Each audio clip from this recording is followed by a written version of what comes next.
يا أيها الذين آمنوا اتقوا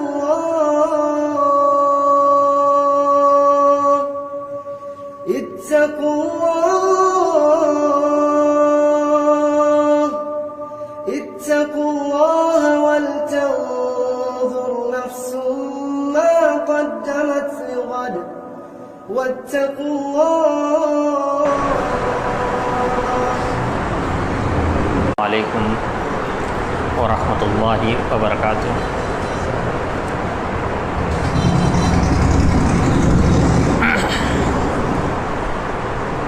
الحمد للہ رب العالمین وبک نستعین. قال اللہ تبارک وتعالی فی القرآن المجید والفرقان الحمید. اعوذ باللہ من الشیطان الرجیم. بسم اللہ الرحمن الرحیم.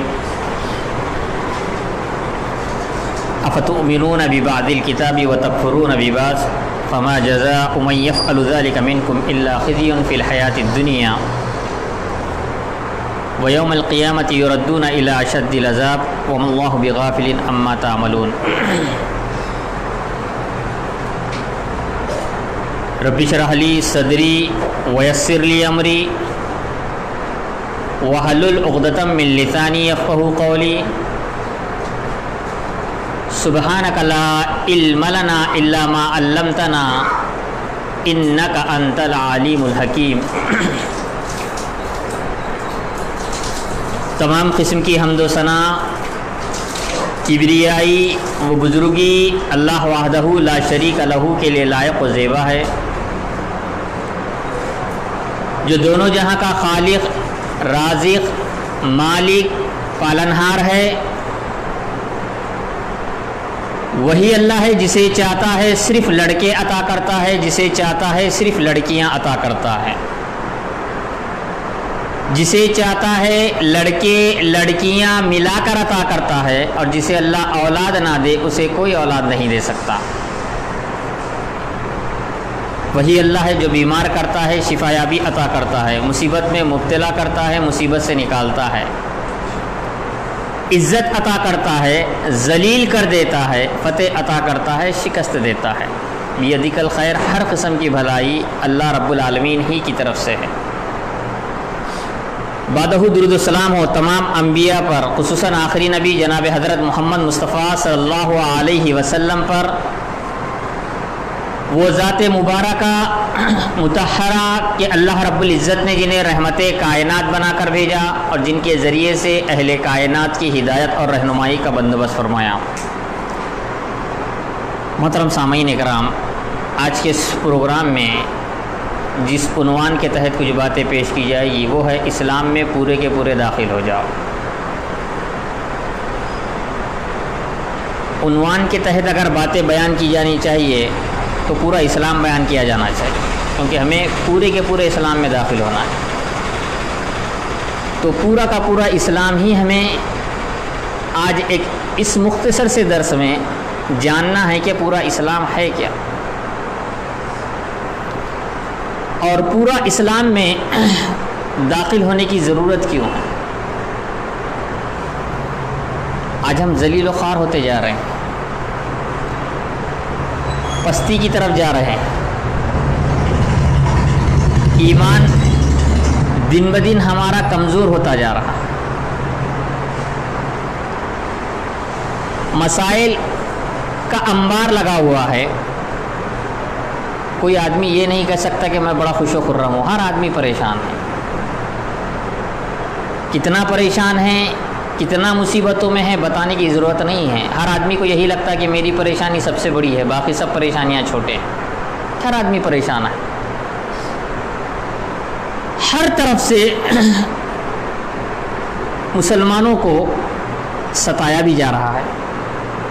وجوہات کیا ہیں جاننا ضروری ہے. بہت سارے لوگ بہت سارے وجوہات بتاتے ہیں. کشتی کو ڈوبنے کے لیے ایک سوراخ بھی کافی ہے، ہمارا ایک گناہ بھی کافی ہے ہمارے لیے تباہ و برباد ہونے کے لیے، اور ہماری ایک اچھائی بھی ہمارے لیے کافی ہے کہ ہم بچ جائیں. گناہ روز ہوتے ہیں، جس طرح سانس لے رہے ہیں اس طرح ہم گناہ کر رہے ہیں. جیسا ہمارے سمجھ میں آتا ہے ویسا ہم دین پر عمل کرتے ہیں. آج بھی کئی رسم و رواج ہے، باتیں صرف سننے کے لیے اچھی ہے، مجھے بولنے کے لیے اچھی ہے، آپ کو سننے کے لیے اچھی ہے. عمل کرنے کی جب باری آتی ہے تو دین و اسلام کا کوئی تصور ہمارے ذہنوں میں نہیں رہتا. دین کیا ہے، اسلام کیا ہے. آج بھی ہم باپ داداؤں کے رسم و رواج پر چلتے ہیں. آج بھی ہم خاندانوں اور قبیلوں کے مطابق اپنی زندگی کو گزارتے ہیں. ہر آدمی کے لیے اپنا اپنا اسلام ہے. اس لیے اللہ رب العالمین نے قرآن مجید کے اندر فرمایا یا ایھا الذین آمنوا ادخلوا، اللہ نے ایمان والوں کو مخاطب کر کے فرمایا کہ اے ایمان والو اسلام کے اندر فی السلم کافہ، پورے کے پورے داخل ہو جاؤ. ایمان والوں کو کہا جا رہا ہے، عام لوگوں کو نہیں، ایمان والوں کو کہا جا رہا ہے. کیا کہا جا رہا ہے؟ اسلام میں پورے کے پورے داخل ہو جاؤ. ولا تتبعوا خطوات الشیطان، شیطان کے نقش قدم پر مت چلو. کیوں؟ انہ لکم عدو مبین، اس لیے کہ شیطان تمہارا کھلا ہوا دشمن ہے. جیسے میں نے کہا آج جو ہم کریں وہ اسلام، جو ہم نہیں کرتے وہ اسلام نہیں ہے، جو لوگ کرتے ہیں وہ اسلام نہیں ہے. ہمارے معاشرے میں بھی اس میں دو طبقے ہیں. ایک طبقہ ہے عبادت گزاروں کا، ایک طبقہ ہے خدمت گزاروں کا. ایک آدمی نماز پڑھتا ہے، روزہ رکھتا ہے، صدقہ خیرات کرتا ہے، اس کو معاشرے سے کوئی لینا دینا نہیں ہے. لوگ نماز پڑھتے ہیں نہ پڑھتے ہیں، لوگ گناہ کرتے ہیں کرتے رہنے دیجیے، لوگوں کے اندر برائیاں عام ہو رہی ہیں اسے کوئی فرق نہیں پڑتا. وہ صرف اپنے آپ کو بچانے کی فکر میں صرف نماز پڑھ رہا ہے، روزے رکھ رہا ہے، صرف عبادت کر رہا ہے. اور ایک ایسا طبقہ ہے جو عبادت نہیں کر رہا ہے، اس کا مقصد ہی ہے. بعض گروپ ہمارے نوجوان ہیں شادیاں کراتے پھر رہے ہیں، کچھ نوجوان ہیں پانی پلاتے پھر رہے ہیں، کچھ نوجوان ہیں کھانا کھلاتے پھر رہے ہیں.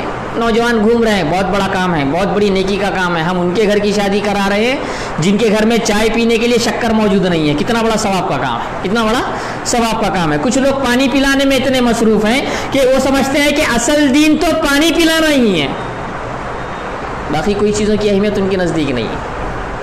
ہر آدمی کا، جیسے میں نے کہا، ہر آدمی کا جو جس کو پہچانا اس پر عمل کرتا ہے. جو آدمی داڑھی رکھنا شروع کرتا ہے نا تو ہر بے داڑھی والی کو دیکھنا شروع کر دیتا ہے، وہ بے دین ہے میں دیندار. کوئی آدمی اگر ٹخنے کے اوپر پینٹ پہننا شروع کر دے تو ہر ٹخنے سے نیچے پینٹ پہننے والے کو دیکھنا شروع کر دیتا ہے. کوئی آدمی اگر سود سے اپنے آپ کو بچاتا ہے تو ہر سود خور کو دیکھنا شروع کر دیتا ہے. ہر آدمی اسی چیز کی دعوت دینا چاہتا ہے جس پر وہ عمل کرتا ہے، اور ہر آدمی دین کے مختصر حصوں پر عمل کرتا ہے، مکمل دین پر عمل نہیں کرتے، مکمل دین پر عمل نہیں کرتے. ہمیں اچھے طریقے سے یاد رکھنا چاہیے جو صرف خدمت کو دین سمجھتے ہیں، جب جہنم میں ڈالے جائیں گے، جب ان سے پوچھا جائے گا ما سلککم فی سقر، جہنم میں کیوں چلے گئے، پہلا جواب ہوگا لم نک من المصلین، ہم نماز نہیں پڑھتے تھے، ہم نماز نہیں پڑھتے تھے. دوسرا جواب کیا ہوگا، ولم نک نطعم المسکین، ہم مسکینوں کو کھانا بھی نہیں کھلاتے تھے. دونوں چیزیں ذکر کی گئی ہے، مسکین کو کھانا بھی نہیں کھلاتے تھے، ہم نماز بھی نہیں پڑھتے تھے. تو یہ آج ہمارے معاشرے میں جو جس کو پہچانا وہ اسی پر عمل کرتا ہے. بہت سارے لوگ صرف پروگرام میں کھانا پکانے کو پہچانتے ہیں، اس لیے کھانا پکانے پہنچ جاتے. کچھ لوگ صرف علماء کو ملنا جانتے ہیں تو صرف علماء کو ملنے پہنچ جاتے ہیں. جو آدمی جس چیز کو پہچانتا ہے اسی پر عمل کرتا ہے. ہمیں اسلام کو پہچاننا ہے، مکمل اسلام کو جاننا ہے، مکمل اسلام پر ہم کو عمل کرنا ہے. ایسا نہیں کہ جو ہمارے پسند میں آیا اس پر عمل کر لیے. آج ہم نے تقلید سے تو اپنے آپ کو آزاد کر لیا، لیکن ہمارے اندر ہر آدمی ایک فرقہ بنا ہوا ہے، ہر آدمی کی اپنی شریعت ہے جس کے مطابق وہ اپنی زندگی گزارتا ہے. جو اسے اچھا لگا وہ اسلام ہوتا ہے، جو اسے اچھا نہیں لگتا اس کے اندر کہیں نہ کہیں سے وہ اسلام کی خرابیاں ڈھونڈنا شروع کر دیتا ہے، اس کے اندر خرابیاں نکال لیتا ہے. یہ نہیں سوچتا کہ میں قرآن اور حدیث کے خلاف بات کر رہا ہوں، یہ نہیں سوچتا ہے. بس وہ اپنا ہر آدمی خود فرقہ بنا ہوا ہے، ہر آدمی کے اپنی شریعت ہے، ہر آدمی کا اپنا اسلام ہے، ہر آدمی کے پاس اپنے جائز سبب ہے. کوئی بھی گناہ کرنے کے لیے پوچھا جائے تو کہے گا یہ میں غلط کر رہا ہوں، یہ نہیں کہے گا بلکہ سبب بتائے گا، میری مجبوری ہے اس لیے میں یہ کر رہا ہوں. ہر آدمی کے پاس سبب موجود ہے. یہی تو سب سے بڑا مسئلہ ہے کہ جو جس کو پہچانا وہ اسی پر عمل کر رہا ہے. اپنی مرضی سے ہم زندگی گزارتے ہیں. ہر معاملے میں جو چیز ہم کو اچھی لگتی ہے، ہمارے نزدیک یہ اہمیت نہیں ہے کہ اللہ کو اچھا کیا لگتا ہے، ہمارے نزدیک اہمیت یہ ہے کہ ہمیں اچھا کیا لگتا ہے. ہمارے ہم ثواب بھی اپنے ذہنوں سے سوچ لیتے ہیں. جیسے اگر ثواب کے بارے میں اگر سوچ لیا جائے, اگر یہاں ابھی کہا جائے کسی بڑی مسجد کے اندر کہ فلاں مسجد میں بور مارنا ہے, تو 10 لوگ کھڑے ہو جائیں گے, میں پیسے دے دوں گا, میں پیسے دے دوں گا, میں پیسے دے دوں گا. کیونکہ ہمارے سب کے ذہنوں میں بیٹھا ہوا ہے بور جب تک رہے گا تب تک پانی جو لوگ وضو بنائیں گے, جب تک وضو بنائیں گے تب تک ثواب ملے گا, تب تک ثواب ملے گا. لیکن اگر اسی مسجد میں کوئی آدمی کھڑا ہو کر کہے میرا بچہ بیمار ہے کوئی مدد کر دیجئے, لوگ صرف افسوس کریں گے, کوئی 100 روپے دینے کے لیے تیار نہیں ہوگا. لوگ صرف افسوس کریں گے. ہر آدمی اپنی اپنی مرضی سے دینا چاہتا ہے جو اس کو اچھا لگتا ہے. یاد رکھیے بور مارنے پر شاید اللہ جنت نہ دے. بور مارنا بڑا اچھا کام ہے, میں یہ نہیں کہتا غلط کام ہے. بور مارنے پر شاید اللہ جنت نہ دے, لیکن ایک مسلمان کی مصیبت اور پریشانی کو دور کرنے پر شاید اللہ جنت دے دے. اللہ نے تو ایک کتے کو پانی پلانے پر بھی ایک بنی اسرائیل کے آدمی کی مغفرت کر دی تھی. واقعہ ہم اچھے طریقے سے سنتے ہیں. کتے کو پانی پلانے کی وجہ سے اللہ نے مغفرت کر دی. لیکن ہمارے ذہنوں میں بہت سارے لوگ ہوتے ہیں, اکثر لوگ مسجدوں میں کیا کرتے ہیں, صرف امام صاحب کا مصلی ہی دیتے ہیں. ایک شہر میں ایک عورت مسجد کے لیے پیسے دینے کے لیے تیار تھی, 50,000 روپے دینے کے لیے تیار ہے, لیکن شرط کیا تھی کہ سامنے کی 2 صف میں ہی ٹائلس لگانا, پیچھے نہیں لگانا. کیونکہ ہمارے مسلمان صرف 2 صف والے ہی ہوتے ہیں, پیچھے صف والے صرف جمعہ کو جمعہ آتے ہیں. جمعہ کو جمعہ. اللہ تعالیٰ کبھی بھی کوانٹٹی نہیں دیکھتا ہے, کوالٹی دیکھتا ہے کہ آپ کے اندر ہے کیا چیز. تو وہی میں بتا رہا ہوں, ہمارا جو مسئلہ ہے جو ہمارے اعتبار سے اچھا لگتا ہے وہ دین ہوتا ہے, جو ہمیں اچھا نہیں لگتا وہ ہمارے اعتبار سے دین ہی نہیں ہوتا. اور جو ہمیں پسند ہوتا ہے اسی پر عمل کرتے ہیں, جو ہمیں پسند نہیں ہوتا اسے ہم چھوڑ دیتے ہیں, اس میں ہم کیا قیل و قال کے چیزیں نکال لیتے ہیں. اس لیے ایسے لوگ یہودیوں کے تعلق سے اللہ تعالیٰ نے قرآن مجید کے اندر آیت نازل کی. کیا نازل کی؟ افتؤمنون ببعض الکتاب وتکفرون ببعض, کہ تم لوگ بعض آیتوں پر ایمان لاتے ہو, وتکفرون ببعض, اور بعض آیتوں کا انکار کر دیتے ہو, بعض آیتوں کا انکار کر دیتے ہو. فما جزاء من يفعل ذلك منكم الا خزي. اللہ رب العالمین فرما رہا ہے جو بھی کوئی ایسا کام کرے گا کہ شریعت کے بعض احکام پر عمل کرے گا اور بعض احکامات کو چھوڑ دے گا, تو ہم کیا کریں گے, منکم ہم اس کو دنیا میں رسوا خن عذاب دیں گے. ویوم القیامت یردون الی اشد العذاب, اور قیامت کے دن ہم انہیں سخت ترین عذاب دیں گے. اور اللہ رب العالمین باخبر ہے جو کچھ تم کرتے ہو. وما اللہ بغافل عما تعملون. اللہ رب العالمین کیا کرے گا ایسے لوگوں کو سخت. یہ کس کے بارے میں آیت نازل ہوئی؟ یہودیوں کے بارے میں. کس لیے نازل ہوئی؟ کہ جو پسند آیتیں تھی اس پر عمل کرتے تھے, جو آیتیں پسند نہیں آتی تھی اسے چھوڑ دیتے تھے. آج ہمارا مسئلہ ایسا ہی ہے, جو ہمیں پسند آتا ہے اس پر عمل کرتے ہیں, جو ہمیں پسند نہیں آتا اس پر عمل نہیں کرتے. اب خنزیر سور کھانے کی تو بات چھوڑیے, اس کا ہم نام لینا پسند نہیں کرتے, نام لینا پسند نہیں کرتے, لیکن سود اور جوا اور حرام مال کھانے میں ہمیں شرم نہیں آتی ہے, ہمیں بالکل شرم نہیں آتی. اسی طرح ہمارا معاملہ یہ ہے کہ قبلے کی طرف رخ کر کے پیشاب کرنا پسند نہیں کرتے, قبلے کی طرف رخ کر کے پیٹ بک کر کے بیٹھنا پسند نہیں کرتے, قبلے کی طرف پیر کر کر بیٹھنا پسند نہیں کرتے, لیکن نماز سے کوئی سروکار نہیں ہے, نماز سے کوئی لینا دینا نہیں ہے. جس طرف رخ کر کے نماز پڑھنا ہے نماز سے ہمیں کوئی سروکار نہیں ہے. ہمارا معاملہ یہ ہے کہ ہم جھٹکے کا گوشت نہیں کھاتے.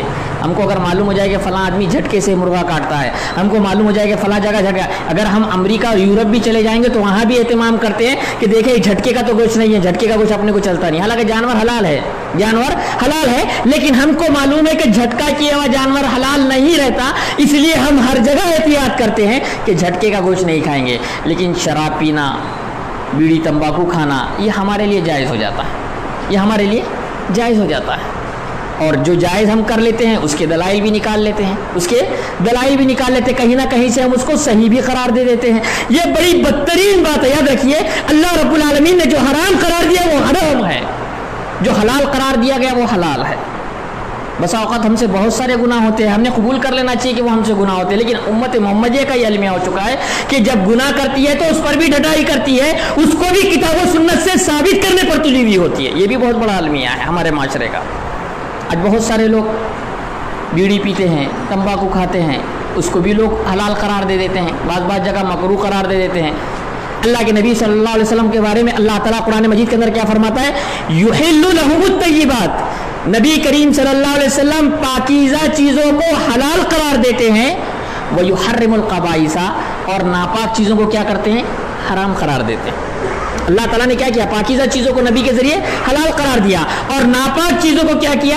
حرام قرار دیا. اب ظاہر سی بات ہے، آپ سگریٹ پی رہے ہیں، آپ تمباکو کھا رہے ہیں، یہ حرام کس طرح ہے؟ یہ تو ہماری عقل بھی کہتی ہے ناپاک ہے. کس طرح کہتی ہے؟ دیکھیے بہت سارے لوگ دلائل سے بھی نہیں سمجھتے، ذہن سے سمجھیے کیسی ناپاک ہے. آپ راستے سے چل رہے ہیں، راستے میں اگر چاول پڑا ہوا ہو یا اگر راستے میں روٹی پڑی ہوئی ہو تو آدمی کیا کرتا ہے؟ اسے اٹھا کر سائڈ میں رکھ دیتا ہے. اگر سائڈ میں نہ رکھ سکے تو کم سے کم اسے پیر سے کچلتا نہیں ہے. کیوں؟ کیونکہ وہ حرمت والی چیز ہے، عزت والی چیز ہے. آدمی ہرگز یہ گوارا نہیں کرتا کہ پیر سے کیا کیا جائے؟ روٹی کو کندلا جائے یا چاول کو کندلا جائے. اگر وہ اسے سائڈ میں نہیں رکھتا تو کم سے کم اسے انگل کر چلا جاتا ہے. اگر راستے میں سگریٹ اور تمباکو پڑا ہوا رہا تو آدمی اسے پیر سے سا مسل کے چلا جاتا ہے، کیونکہ اسے معلوم ہے کہ یہ ناپاک چیز. یہ اس کی عقل کہتی ہے کہ یہ پاک چیز نہیں ہے کہ اسے اٹھا کر رکھا جائے، اسے اٹھا کر رکھا جائے. اسی طرح اگر ہم دیکھیں گے، ہم بیت الخلا جاتے ہیں، بیت الخلا میں جا کر نہ ہم کھانا کھاتے ہیں نہ پانی پیتے ہیں. کیوں نہیں پیتے ہیں؟ کیونکہ وہ ناپاک جگہ ہے. ناپاک جگہ پر پاک چیزیں کھائی بھی نہیں جاتی اور پی بھی نہیں جاتی. ناپاک جگہ پر پاک چیزیں کھائی بھی نہیں جاتی، پی بھی نہیں جاتی، لیکن وہاں بیٹھ کر بھی ایک آدمی سگریٹ پیتا ہے. کیوں؟ کیونکہ معلوم ہے یہ ناپاک ہے اور ناپاک کا مقام کیا ہے؟ ناپاک جگہ پر. اس لیے وہ ناپاک جگہ پر بیٹھ کر بھی ناپاک چیز کو کھاتا ہے، کیونکہ ہماری عقل یہ کہتی ہے کہ وہ ناپاک ہے. ہماری عقل بھی یہ کہتی ہے وہ ناپاک ہے، اس لیے اس کو ناپاک جگہ پر کھایا جاتا ہے. اسی طرح ہم یہ بھی ہماری عقل کہتی ہے کہ ہر پاک چیز کے کھانے پر ہم بسم اللہ کہتے ہیں، لیکن سگریٹ پینے پر کوئی بسم اللہ نہیں کہتا. اگر کوئی کہتا ہے تو پھر اس سے بڑا بے ایمان بھی کوئی نہیں ہوگا جو بسم اللہ کہہ کر بھی سگریٹ اور تمباکو پی لیتا. یہ ہماری عقل کہتی ہے یہ پاک چیزیں نہیں ہیں، کیونکہ پاک چیزیں اللہ نے جو حلال قرار دیا ہے، پاک چیزوں کو اللہ نے حلال قرار دیا گیا ہے اور ناپاک چیزوں کو اللہ نے حرام قرار دیا ہے. تو یہ چیز ہماری عقل یہ کہتی ہے کہ ناپاک ہے، ان ناپاک چیزوں سے ہم کو بچنا چاہیے. لیکن ہمارا جو مسئلہ ہے، ہمارا جو مسئلہ یہی ہے کہ جو ہمیں لگتا ہے وہ اسلام، جو ہمیں نہیں لگتا وہ اسلام نہیں ہے. بعض چیزوں پر عمل کریں گے، بعض چیزوں پر ہم چھوڑ دیں گے. یاد رکھیے اللہ تعالیٰ دنیا میں بھی رسوا کن کر دے گا، اللہ تعالیٰ آخرت میں بھی رسوا کن عذاب دے گا. ہماری شناخت کیا ہونا چاہیے؟ بات یاد رکھیے، مسلمانوں کی اپنی شناخت کیا ہونا چاہیے؟ بڑے افسوس کی بات یہ ہے کہ ہماری شناخت کس سے ہوتی ہے؟ ہوٹلوں سے، پان پٹی کی دکانوں سے، گوشت کی دکانوں سے، کباب کی دکانوں سے، چبوتروں سے ہماری پہچان ہوتی ہے، ٹوپیوں سے ہماری پہچان ہوتی ہے. ہم امت مسلمہ کی پہچان ہے یہ ہوٹلیں، کباب کی دکانیں، گوشت کی دکانیں، پان پٹی کی دکانیں.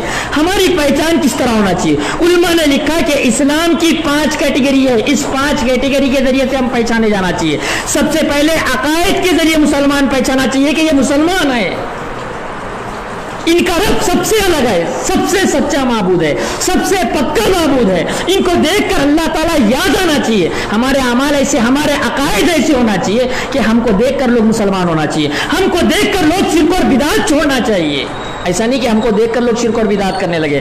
سب سے پہلے علماء نے لکھا ہے اسلام 5 چیزوں کی مجموعہ اور کیٹیگری کا نام ہے. کس کا؟ نمبر 1 عقائد، نمبر 2 عبادات، نمبر 3 معاملات، نمبر 4 معاشرت، نمبر 5 اخلاق. اگر ہم پہچانے جائیں عقائد سے پہچانے جائیں، ہم پہچانے جائیں تو عبادات سے پہچانے جائیں، ہم پہچانے جائیں تو معاملات سے پہچانے جائیں، ہم پہچانے جائیں تو اخلاق سے پہچانے جائیں، ہم پہچانے جائیں تو معاشرت کے ذریعے پہچانے جانا چاہیے، معاشرت کے ذریعے پہچانے جانا چاہیے. لیکن ہماری پہچان کیا ہے؟ ٹوپی رکھنے والا مسلمان، داڑھی رکھنے والا مسلمان. اعمال سے ہماری کوئی پہچان نہیں ہے، معاملات سے ہماری کوئی پہچان نہیں ہے، اخلاق سے ہماری کوئی پہچان نہیں ہے. یاد رکھیے اسلام انہی چیزوں کے ذریعے پھیلا. اگر صرف بولنے سے ہی اگر اسلام، کتنی چیزیں بولی جا چکی ہے، کتنے بیانات ہیں، کتنی چیزیں موجود ہے، کتنی چیزیں موجود ہے، اس کے باوجود بھی کسی پر اثر نہیں کر رہی. کیوں؟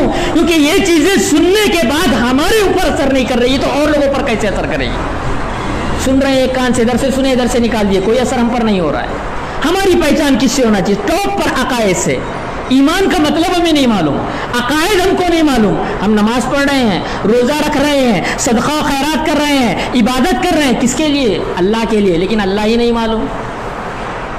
ہم عبادتیں کر کس کے لیے رہے ہیں؟ اللہ کے لیے. لیکن اللہ رب العالمین کون ہے ہم کو نہیں معلوم. مالدار آدمی معلوم ہے بڑا جلدی، شہر کا کوئی سیٹ فون کر دے گھنٹے بھر میں آ جاؤ تو آدھے گھنٹے میں پہنچ جائیں گے. کیوں؟ کیونکہ اس کے مال کو پہچانا ہم نے، اس کے عہدے کو پہچانا. لیکن اللہ رب العالمین جب پکار رہا ہے حی علی الصلاۃ، حی علی الفلاح، آؤ نماز کے لیے، آؤ کامیابی کے لیے، ہم نے اللہ کو پہچانا ہی نہیں ہے. اگر اللہ کو پہچان لیتے تو ضرور دوڑے دوڑے چلے آتے، اذان سے پہلے چلے آتے. ہم نے رب کو جانا نہیں، ہم نے اللہ رب العالمین کو پہچانا نہیں. اسی لیے تو ہوٹلوں میں لذت ملتی ہے، مسجد میں لذت ہی نہیں ملتی. بور ہوتے ہیں مسجد میں، ہوٹل میں گھنٹوں بیٹھیں گے، بڑا مزہ آتا ہے ہوٹل میں بات کرنے میں، بڑا اچھا لگتا ہے ہوٹلوں میں، لیکن مسجد میں بیٹھنے میں ایسا لگتا ہے جیسے قید خانے میں ڈال دیا گیا تھا. نماز پڑھ کر تو ایسے بھاگتے ہیں جیسے گرم توے پر بٹھا دیا گیا تھا، کب کر باہر چلے جائیں. لاکھوں روپے کا بزنس چل رہا ہے، کوئی بیان سننے کے لیے تیار نہیں ہوتا. یاد رکھیے، یہ بیانات سننا بہت زیادہ ضروری ہے. پتہ نہیں زندگی میں کب یو ٹرن آ جائے، انسان سدھر جائے. معلومات تو رہنا چاہیے انسان کو. جس انسان کے پاس معلومات نہیں رہتی وہ بھٹک جاتا ہے، انسان گمراہ ہوتا ہے، اس سے غلطیاں سرزد ہوتے رہتی ہیں. لیکن اگر علم ہو، معلومات ہو، اللہ رب العالمین کبھی بھی اس کو ہدایت پر لا سکتا ہے. ہمیں معلوم تو ہونا چاہیے کہ ہماری غلطیاں کیا ہو رہی، ہماری غلطیاں کیا ہو رہی. یاد رکھیے، ہمیں سب سے پہلے یہ معلوم ہونا چاہیے کہ اللہ رب العالمین کون ہے. اللہ کی ذات ہی نہیں معلوم ہے. اللہ کی اگر ذات معلوم ہوتی تو کبھی نماز نہیں چھوٹتی. توحید پر اگر واقعی اگر ایمان ہوتا تو بے عمل نہیں ہوتے. توحید پر اگر واقعی ایمان ہوتا تو ہم آج ایک پکے اور سچے مسلمان ہوتے. ٹاپ پر عقائد ہے، عقائد سب سے پہلے ضروری ہے. اگر عقیدے توحید مضبوط ہوتا، اگر واقعی ہم اللہ رب العالمین کو جانتے جیسا جاننے کا حق ہے، ہر چیز قربان کرنے کے لیے تیار ہو جاتے. کیسے؟ جیسے حضرت عبد الرحمن بن عوف رضی اللہ تعالیٰ عنہ جب مکہ سے نکل رہے تھے تو لوگوں نے کیا کہا، اے ابو عبد الرحمن، تم جب مکہ آئے تھے تو خالی ہاتھ آئے تھے، یہاں پر مال کما کر گئے ہو، اس لیے مال یہیں چھوڑ دو. مال چھوڑ دیا. یہ بولنے اور سننے کے لیے آسان ہے. ہم سے تو مسجد کا 100 روپے کا چندہ نہیں چھوٹتا ہے، اسلام کے لیے پیسے کہاں سے چھوٹیں گے؟ کبھی اگر بات آ گئی کہ اسلام کے لیے گھر چھوڑنے کی نوبت آ جائے یا لاکھوں روپے کی پراپرٹی چھوڑنے کی بات آ جائے تو پتہ نہیں ہم مسلک بدل دیں یا تو شاید دھرم ہی بدل دیں. ایسا ہمارا معاملہ ہوگا. وہ ایمان الگ معیار کا تھا. کیوں؟ کیونکہ جس نے رب کو پہچانا وہ ہر قسم کی قربانی دینے کے لیے تیار ہوتا ہے. اسی لیے تو ایسے لوگوں کو منافق کہتے تھے. پاگل ہے یہ لوگ، سوچتے سمجھتے نہیں ہیں. وَإِذَا قِيلَ لَهُمْ آمِنُوا كَمَا آمَنَ النَّاسُ، جب ان سے کہا جاتا ہے ایمان لاؤ منافقوں سے تو وہ کہتے تھے کما آمن الناس. وَإِذَا قِيلَ لَهُمْ آمِنُوا كَمَا آمَنَ النَّاسُ، منافقین سے جب کہا تھا ایمان لاؤ جیسے صحابہ ایمان لائے تو کیا کہتے تھے؟ کما آمن السفہاء، یہ بیوقوفوں کی طرح ایمان لے آنا. یہ تو سوچتے سمجھتے کچھ نہیں ہے. رب کا حکم آتا عمل کرنا شروع کر دیتے، رب کا حکم آتا عمل کرنا شروع کر دیتے. تو اللہ رب العالمین نے منافقوں کے جواب میں کہا تھا الا انہم هم السفہاء ولکن لا یعلمون، کہ سن لو تم لوگ بیوقوف ہو، تم لوگ جانتے نہیں ہو. انہوں نے اصل میں جانا ہے کہ اسلام کیا ہے. انہوں نے جانا کہ اللہ رب العالمین کون ہے. جب بندہ اللہ تعالیٰ کو جانتا ہے، پہچانتا ہے، تو اس کے لیے ہر چیز قربان کرنے کے لیے تیار ہوتا ہے. ورنہ جو اللہ کو نہیں جانتا ہے اس کی مثال کیسے جانتے ہیں؟ اس چھوٹی بچی کی طرح ہے جس کے اندر ہزاروں سونے کی انگوٹھی پہنی ہوئی ہے. اگر اسے کوئی آئس کریم دے دے تو 10 روپے کی آئس کریم کے لیے وہ انگوٹھی دے دے گی. کیوں؟ کیونکہ اس کو سونے کی حقیقت نہیں معلوم، آئس کریم کی حقیقت معلوم ہے. آج ہمیں دنیا کی حقیقت معلوم ہے، رب العالمین کی حقیقت نہیں معلوم. اسی لیے تو دنیا کے لیے ہر وقت ہم اسلام کو قربان کرنے کے لیے تیار ہے. اسلام کے لیے کوئی قربانی دینے کے لیے تیار نہیں ہیں ہم، لیکن دنیا کے لیے معمولی سی معمولی چیزوں کے لیے ہم ہمیشہ اسلام کو قربان کرنے کے لیے تیار. تو سب سے پہلے جس چیز کا علم ہے عقیدہ توحید. موسیٰ علیہ السلام کے مقابلے میں جب جادوگر ہے، واقعہ تفصیل طلب جو ہے، مختصر میں ذکر کرنا چاہ رہا ہوں جو اہم بات ہے اس کے اندر، کہ موسیٰ علیہ السلام کے مقابلے میں جب جادوگر آئے تو جب جادوگروں نے اپنی لکڑیاں اور رسیاں ڈالی تو وہ سانپ دکھ رہے تھے، بنے نہیں تھے. لیکن موسیٰ علیہ السلام نے جیسے ہی ایسا ڈالا وہ سانپ بن گیا، اس نے سب کھا گیا. اب اگر میں یہاں پر اگر آپ کو کوئی کرتب بتا دیا نا تو آپ لوگوں کو اللہ پہ ایمان کا میرے پہ ایمان زیادہ ہو جائے گا. ہمارے بابا بہت بڑے ہیں، ہمارے بابا بہت بڑے ہیں. اگر کوئی ہندوستان میں کوئی بابا اگر کوئی کرامت بتا دے اچانک کوئی تو کہیں گے نہیں بہت پہنچے والی ہستی ہے، بہت اللہ کے قریبی ہے. اب جادوگروں نے جب موسیٰ علیہ السلام کے ہاتھ پر اتنا بڑا معجزہ دیکھا تو انہوں نے یہ نہیں کہا اے موسیٰ تم تو بہت بڑے بابا نکلے. کیا کہا انہوں نے؟ آمنا برب ہارون و موسیٰ، ہم تو موسیٰ اور ہارون کے رب پر ایمان لائے. ہم موسیٰ پر ایمان نہیں لائے، ہم موسیٰ علیہ السلام اور ہارون علیہ السلام کے رب پر ایمان لائے. رب کو پہچاننا ضروری ہے. اور کیسے ایمان لائے؟ جب ایمان لائے تو فرعون نے کیا کہا؟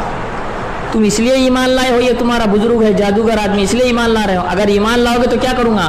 میں تمہیں سولی پر چڑھا دوں گا، مخالف صنف سے ہاتھ اور پیر کاٹ دوں گا. اب ایمان لانے کے بعد جواب کیا تھا؟ فقضی ما انت قاضی، جو جی میں آئے کر لے. انما تقضی هذه الحیات الدنیا، تو صرف دنیاوی زندگی میں سزا دینے والا. یہ ایمان ہوتا ہے اللہ پر، اللہ کے معجزات، اللہ کے نبی صلی اللہ علیہ وسلم کے ہاتھ پر معجزات دیکھ کر. ہمیں جب یہ کرامات معجزات جب پڑھتے ہیں تو ہمارا ایمان اللہ پر بڑھنا چاہیے، نہ کہ لوگوں پر بڑھنا چاہیے. ہمارا ایمان لوگوں پر بڑھتا ہے، اللہ رب العالمین پر نہیں بڑھتا. اس لیے ضرورت اس بات کی ہے کہ ہم عقائد سے پہچانے جائیں کہ لوگ دیکھ کر یہ سمجھے کہ یہ اللہ والا آدمی ہے. آج ہمارا ایسا مسئلہ ہے، درگاہ پہ کھڑے رہنے والا ہم سے زیادہ خشوع خضوع کے ساتھ دعا مانگتا ہے.